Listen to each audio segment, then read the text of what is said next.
आदरणीय जमी पर बैठे जमींदारों,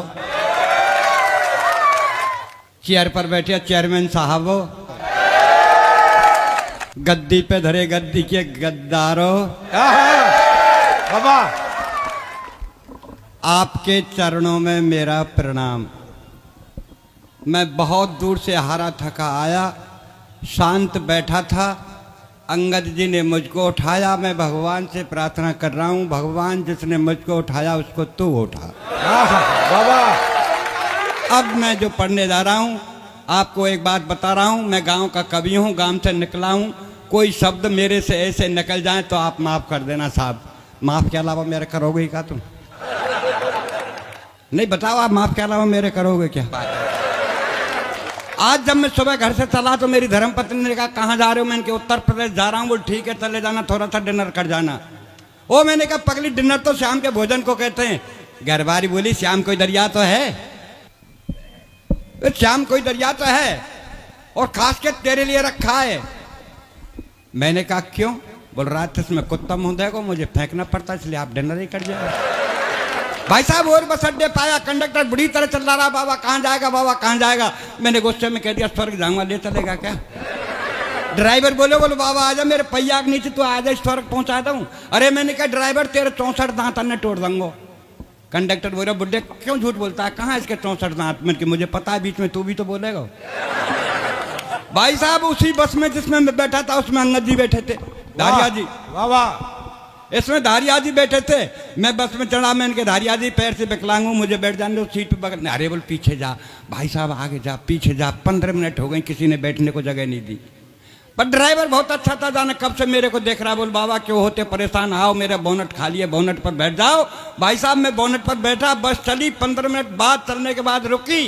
कारोई पैंट, कारी बुरसट, कारी चश्मा, देखने में सचमुच ऐसी लग रही थी करिश्मा। बस में चढ़ी, 1 मिनट खड़ी हुई। अंगद जी बोले मैडम कब तक खड़ी रहोगी? लो मैं सरकता हूँ, बैठ जाओ। बोल नहीं आप बैठे रहो। भाई साहब सच बताता हूँ, वो किसी के पास नहीं बैठी और धीरे धीरे आके मेरे ही पास बोनट पर बैठ गई। नहीं भैया हंसने की बात नहीं है, सब किस्मत का खेल है अपनी अपनी। माँ हमारा भुसावर था, भुसावर बस अड्डे पे एक भिखारी आया, मेरे से बोला बाबूजी बाबूजी। मैंने बोल क्या बात है? बोल 2 रुपए दे दो। मैंने क्या करेगा? बोल चाय पीऊंगा। अरे मैं कम वक्त चाय 2 रुपए की आती है, चाय तो 5 रुपए की आती है। अगर मांगता तो मेरे से 5 रुपए मांगता। भाई साहब भिखारी का जवाब लेके भिखारी हाथ जोड़ के मेरे से बोला बाबूजी जाकी जैसी हैसियत हुए अम्बा पे ऐसे ही पैसा मांगे। वाह भाई वाह, जोरदार तालियां टीकिया जी के लिए, क्या शानदार बात की। मैंने कहा जाकी जैसी ऐसी होती है ऐसे ही मांगते हैं। बोला हाँ। तो मैंने तुरंत धारिया जी की तरफ हाथ कर दिया, मैं भैया इनसे ले ले। तो भाई साहब भिखारी ने धारिया जी को ऊपर देखा नीचे देखा और फिर हाथ जोड़ के मेरे से बोला, वही भिखारी, बोल बाबूजी। मैंने बोल क्या बात है? अरे बोले खुद ही भिखारी सो लग रहा है, हमको कहा दे। बाबा अब लेना लिफाफा कैसे? भाई साहब भरतपुर बस अड्डे पाया, एक भिखारी और मिला, मेरे से बोला बाबूजी बाबूजी। मैंने बोल क्या बात है? बोल 10 रुपए दे दो। बोल क्या करेगा? बोल चाय पीऊंगा। मैंने कि कम वक्त चाय 10 रुपए की आती है, चाय तो 5 रुपए की आती है। अगर मांगता तो मेरे से 5 रुपए मांगता। भिखारी बोले बाबूजी 5 रुपए की मैं पीऊंगा। कौन कौन है? अरे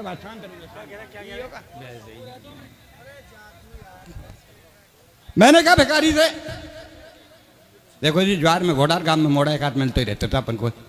भिखारी से कहा मैं कि भाई साहब चाय 10 रुपए की आती है, चाय तो 5 रुपए की आती है, अगर तुम्हें लेना तो मेरे से 5 रुपए ले। भाई साहब भिखारी का जवाब देखिए। भिखारी मेरे से बोला बाबूजी 5 रुपए की मैं पीऊंगा, 5 रुपए की मेरी प्रेम का तो पिएगी। अरे मैंने कहा तू भिखारी होकर के प्रेम का रखता है? बोले भाई के चक्कर में भिखारी बनी हो नहीं, मैं तेरी तरह पहले महल में ही रह रहा हूं। और भाई साहब जब मैं ठीक आपकी बस्ती में आया तो मुझे किसी ने नजर उठा करके नहीं देखा। वहां एक डॉक्टर साहब ने देखा। बोले भाई साहब कहाँ के हो? मैं राजस्थान का। कहाँ जा रहे हो? मैंने कब सम्मेलन। बोल कभी हो? मैं हाँ। बोले यार आप काहे के कभी हो, आप तो बीमार हैं। अरे मैं डॉक्टर साहब मैं बीमार नहीं हूँ। अरे बोल मैं डॉक्टर हूँ, मेरा विश्वास कर, आप में खून नहीं है, खून चेक करा ले। मैं डॉक्टर साहब जब खून नहीं है तो चेक क्या कराऊं? अरे बोलो अपना ब्लड प्रेशर चेक करा ले। अरे मैं डॉक्टर साहब जब ब्लड ही नहीं है तो प्रेशर कहाँ से होगा? और ब्लड प्रेशर के बारे में मैं खूब जानता हूँ। जब मैं हाई स्कूल में था मेरा ब्लड हाई था, इंटर किया तो मध्यम रह गया। और जा दिन ते घर वाली आई डॉक्टर साहब आ दिन ते लो चल रहा है। भाई साहब डॉक्टर साहब ने सरंज उठाई, मेरे लगाई, डॉक्टर साहब के पसीना। मैं क्या बात है डॉक्टर साहब? बोले खून नहीं मिला है, मैंने सरंज को तोड़ा। मैं डॉक्टर साहब आपके बजाय हिंदुस्तान के मच्छर अच्छे हैं, जहाँ मुझे काटते हैं वो तुरंत खून निकाल लेते हैं। भाई साहब माफ़ करना, मैं यहाँ के किसी डॉक्टर की रचना नहीं पढ़ रहा हूँ, मैं अपने राजस्थान के उस डॉक्टर की रचना पढ़ रहा हूँ कि मरीज का दाहिना पैर कटना था और डॉक्टर साहब ने बायां पैर काट दिया। ये सत्य घटना है कि एक मरीज की अंतिम चल रही थी घड़ी, एक मरीज की अंतिम चल रही थी घड़ी और डॉक्टरों की भीड़ घेरे खड़ी। तो डॉक्टर साहब मरीज से बोले भैया तेरी अंतिम इच्छा वो तो बता जा। मरीज बोला डॉक्टर साहब मेरी अंतिम यही इच्छा कि मेरी जगह तू मर जा। बाबा मरीज बोला वो डॉक्टर साहब मेरी अंतिम यही इच्छा है कि मेरी जगह तू मर जा। तो डॉक्टर साहब हो गए नाराज। मरीज बोला हजूर आप क्यों होते नाराज, मेरी विनती पे दीजिए ध्यान, आप तो इस कलयुग के साक्षात भगवान। डॉक्टर बोला कैसे? मरीज बोला ऐसे कि चौराहे पर हुई हत्या को तुम आत्महत्या में लिख सकते हैं, चौराहे पर हुई हत्या को तुम आत्महत्या में लिख सकते हैं और दाहिने पैर की जगह आप बाएं पैर को काट सकते हैं। तो क्या डॉक्टर साहब मेरी जगह आप नहीं मर सकते हैं? बाबा वाह, क्या संदेश दिया, क्या क्या व्यंग है। भाई साहब एक कब सम्मेलन सुन ले, मेरी धर्मपत्नी चली गई और सुन के मेरे से आई, बोले तेरी उम्र 60 साल की हो गई, तुम यह हाथ लिखना बंद कर दो। तो मैंने कहा क्या लिखूं? बोल ओज। मैंने कहा बाबरी वही मैं बोझ ना है तो मैं बोझ क्या लिखूंगा?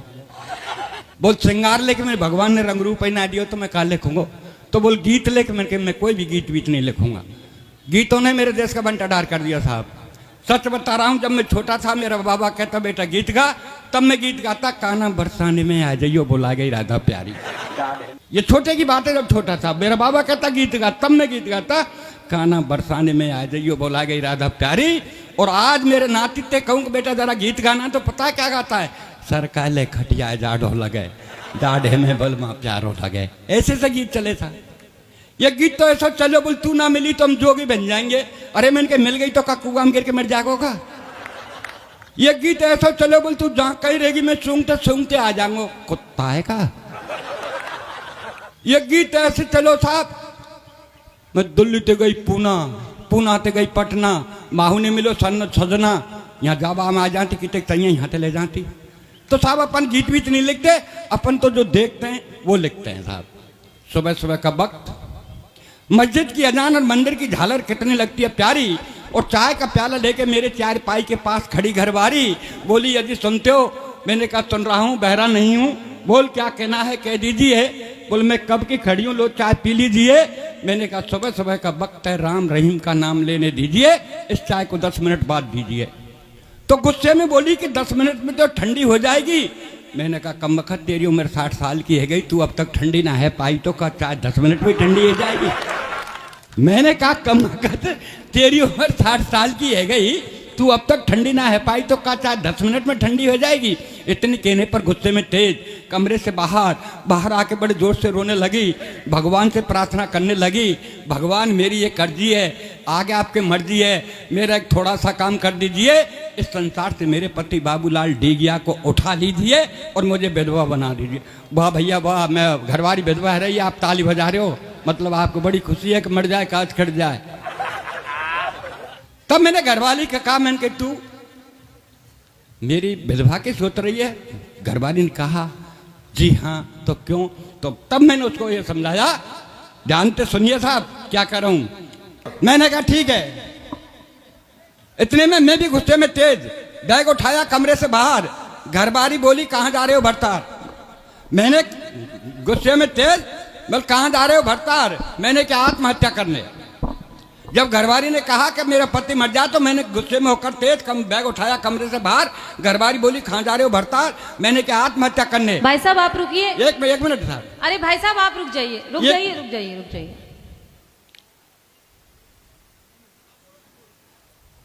घरवाली ने कहा जब विधवा की, मैंने कहा तो मैं गुस्से में तेज बैग उठाया कमरे से बाहर। घरवाली बोली कहाँ जा रहे हो भरतार? मैंने क्या आत्महत्या करने?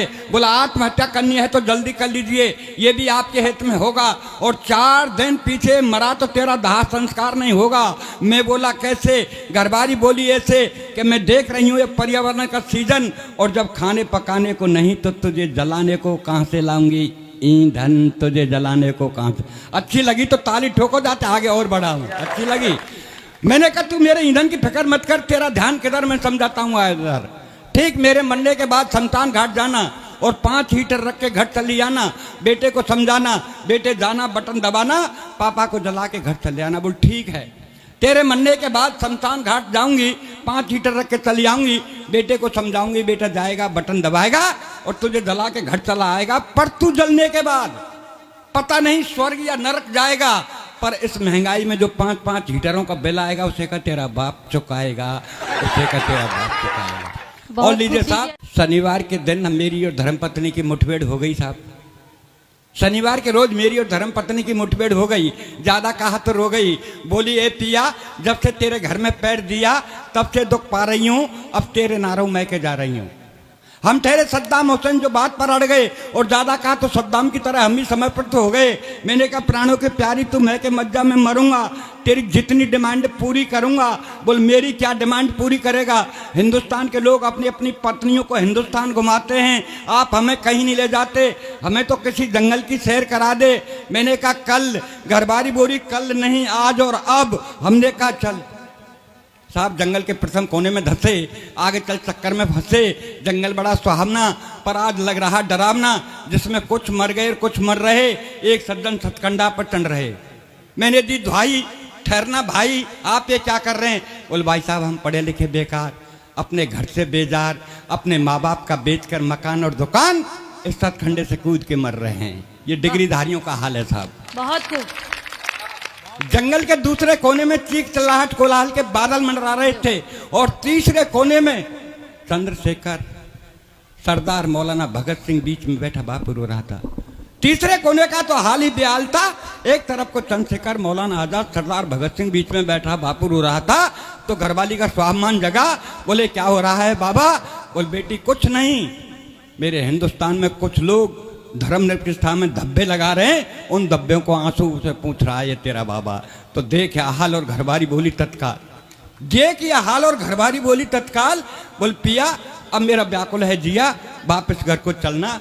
ओ मैंने कहा प्राणों के प्यारी अब तो एक ही बचा है कोना। जब हम जंगल के चौथे कोने में आए, डर के मारे याद करने लगे भगवान, साक्षात सामने से आ रहे हनुमान। मैंने कहा बाबा जय बजरंग बली। हनुमान बोले हिंदुस्तान के नेतान के आगे भैया मेरी कछु ही नहीं चलेगी। ओ मैंने कहा बाबा जय बजरंग बली। हनुमान बोले हिंदुस्तान के नेतान के आगे मेरी कछु नहीं चली, मैं तो केवल अपना जीवन यापन कर रहा हूं, और देख मेरे उतन पे तार नहीं, एक लंगोटी में रह रहा हूं, एक लंगोटी में रह रहा हूं।